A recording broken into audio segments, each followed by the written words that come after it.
আসসালামু আলাইকুম, welcome to স্মৃতি টেলস।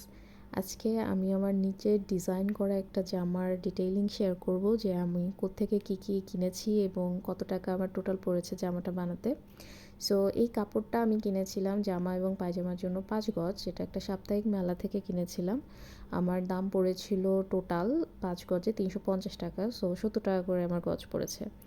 দেন এই যে নিচের প্যানেল টাইপের যে আমি একটা ডিজাইন করেছি জিগ জ্যাগ স্টাইলের পিঙ্কিশ ভাইবের একটা কাপড় দিয়ে, টিস্যু কাপড় এটাও আমি সেই একই মেলা থেকে কিনেছিলাম। 50 টাকার একটা টুকরা কিনেছিলাম, যেটা দিয়ে আমার এই ডিজাইনটা কমপ্লিট হয়ে গেছে।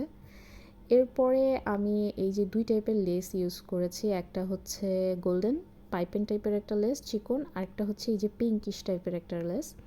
এই 2টা লেসেরই আমার গজ পড়েছিল 20 টাকা করে। সো টোটাল আমার 16 গজ লেস এখানে লেগেছে, যেটার আমার টোটাল প্রাইস এসেছে 320 টাকা।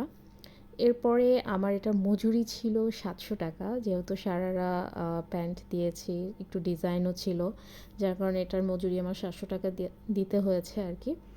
দেন আসি আমি ওড়নার ব্যাপারটাতে। এই ওড়নাটা আমি কিনেছিলাম গাউসিয়া থেকে, এবং ওড়নাটার প্রাইস আমার কাছে মোটামুটি রিজনেবল লেগেছে। আমি আসলে চেয়েছিলাম একটু পিঙ্কিশ টাইপের কিছু নিতে, বাট ওরকমভাবে আমার পছন্দ হচ্ছিল না।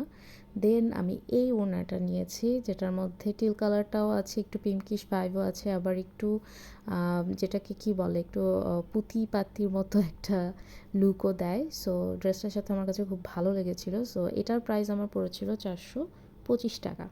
সো টোটাল মিলিয়ে আমার সম্পূর্ণ প্রাইস পড়েছিল এই জামাটা বানানো, কাপড় থেকে শুরু করে সব কিছু মিলিয়ে 1845 টাকা। সো মাত্র 1845 টাকায় আমি এরকম সুন্দর একটা জামা বানিয়ে ফেলেছি।